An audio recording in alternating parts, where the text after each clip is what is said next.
All right, so this is IXL M5, simplification of radicals of variables 2. And again, IXL is a national program, so they do some things that don't quite align with what we do in the state of Tennessee. And this happens to be one of them. Although I'd go talk to Linda Farmer out of Greenfield, maybe she does it this way. I don't know why anybody would want to add a level of confusion to this, but whatever. Square root of x squared, that's the thing. So what I've been teaching you in class is the way we generally do it in the state of Tennessee. The square root of x squared, understood too, is simply x. But here's the deal. You have no idea what x is. You don't have a clue what it is.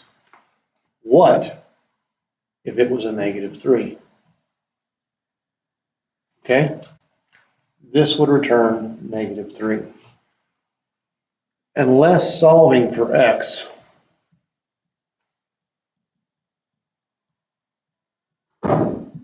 the square root function only returns positive values. And instead of saying the square root function, what I should actually be saying here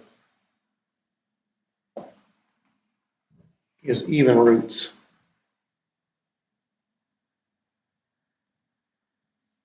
The only person who would actually care about this would be a computer programmer. That's it. I can't think of anybody else who would care about this. But it is one of the rules about solving for x and evaluating radicals. So what you have to do in here is you have to introduce the absolute value bars to make it 3. So the way I taught you in class wasn't doing it with the absolute value bars.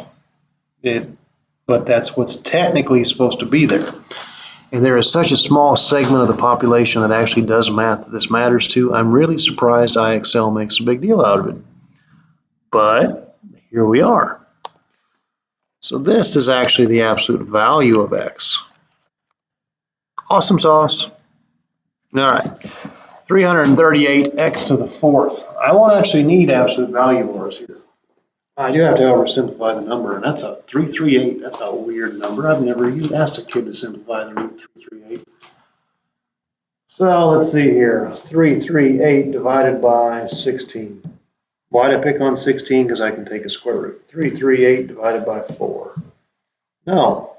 338 divided by 9. No. 338 divided by 36. No. Wonder what it is. Oh, 169 and 2. That should have come to me a lot quicker. Oops. So I'm going to look at this as 2 distinct parts. This is the root of 169 times 2 times the square root of x to the 4th. This is going to become 13 root 2. And the square root of x to the 4th is x squared. I don't have to worry about absolute value bars here. Because if I square something, I don't know why I wrote I lowercase. If I square, I am positive. So I don't need the bars. I just need to write 13 root 2x squared. I don't think they actually care about standard form, but let's do it in standard form. 13x to the 2nd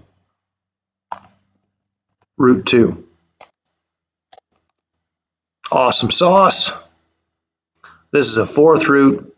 256 is divisible. Oh, it is 4.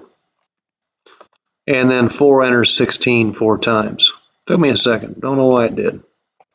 Probably still thrown off by the bars that IXL was wanting.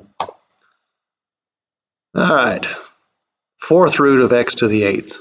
Simple. X to the 2nd. Don't need the bars because I'm squaring. I'm at a 36. All right. 4th root of x to the 14th. Sorry, the square root of x to the 14th.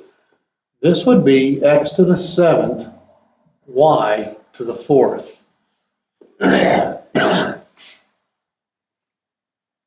I need bars, because if I was to generate a negative number in there and I raise it to the 7th power, it'd still be negative. So be very cautious when you have your odds. When you have your odds, you need to be using bars. I don't know if it wants it inside or outside. Let's just put it in on the bars on the outside.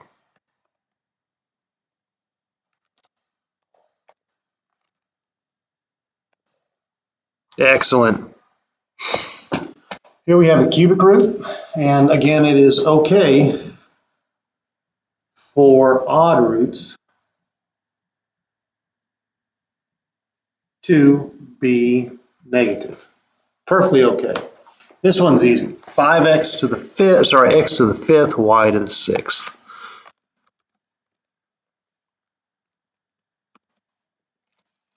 And I submit, and I'm done. I'm going to level on up here. 4th root x to the 4th, y to the 20th. So here's what the answer would look like. It'd look like xy to the 5th. And I'm not going to press enter yet.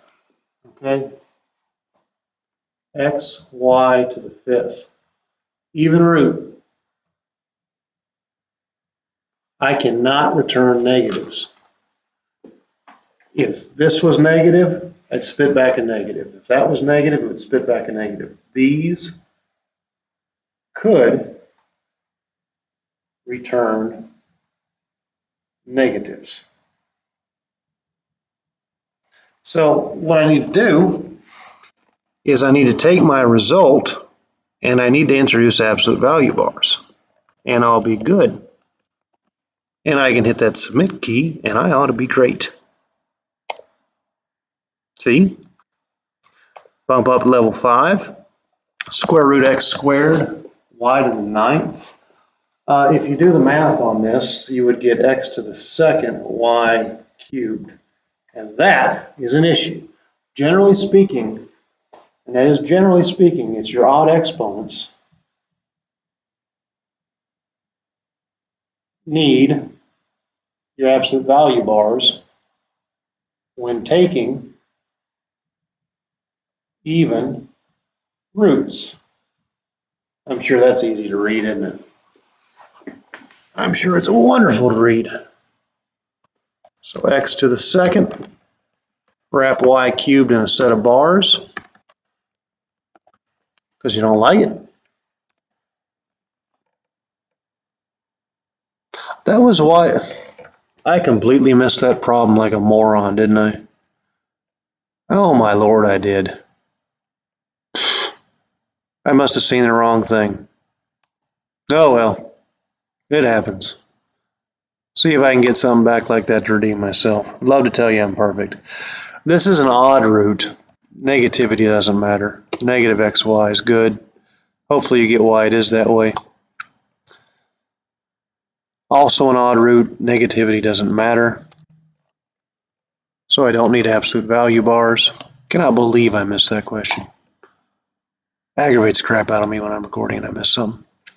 So here's my redemption question. All right. Hopefully I get this one right. That is going to be x cubed, y squared, square root y. Pay attention that this is an even root. And the even roots, by mathematical definition, are not supposed to return negative numbers. Here's the problem. That's the problem. At least it should be the problem. I could actually see IXL saying throw it all in a set of bars, but that's the problem. The problem is x cubed, because if a negative was generated, it has to be fixed, and the easiest place to fix it is right there. I'm sure there's an alternate answer to this thing that IXL would accept, but me knowing what I know, that's where I would put it. Let's just see if I'm right. So I said absolute value of x cubed y squared square root y. Wonderful. Bump it up a notch. Let's take this all the way to the challenge zone. Cubic root of negative 216x to the 8th. It's okay if cubic roots are negative. Cubic root of negative 16 should be negative 6. Let's see here. 3 enters 8 twice, so x to the 2nd. And 3 enters 12 4 times, y to the 4th. Left on the interior of my radical would be an x to the 2nd because the remainder from earlier operations was 2. And I believe I am good to go. Submit. Bump it up to level 8. The challenge zone. The cubic root of negative 343 should be negative 7. The cubic root of x to the 6th ought to be an x to the 2nd. And the cubic root of y to the 9th ought to be y to the 3rd. How is this? How is that another level? What?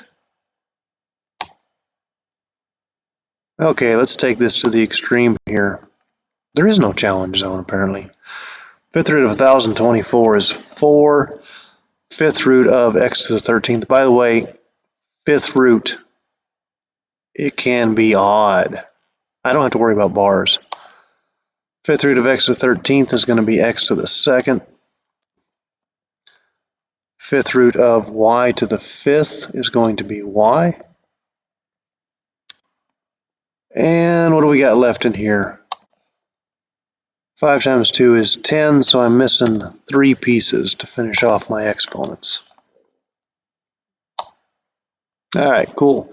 That's your video for M5. I was going to assign you all more, but I got a hunch this is enough for one day of class while I'm out. So, those two.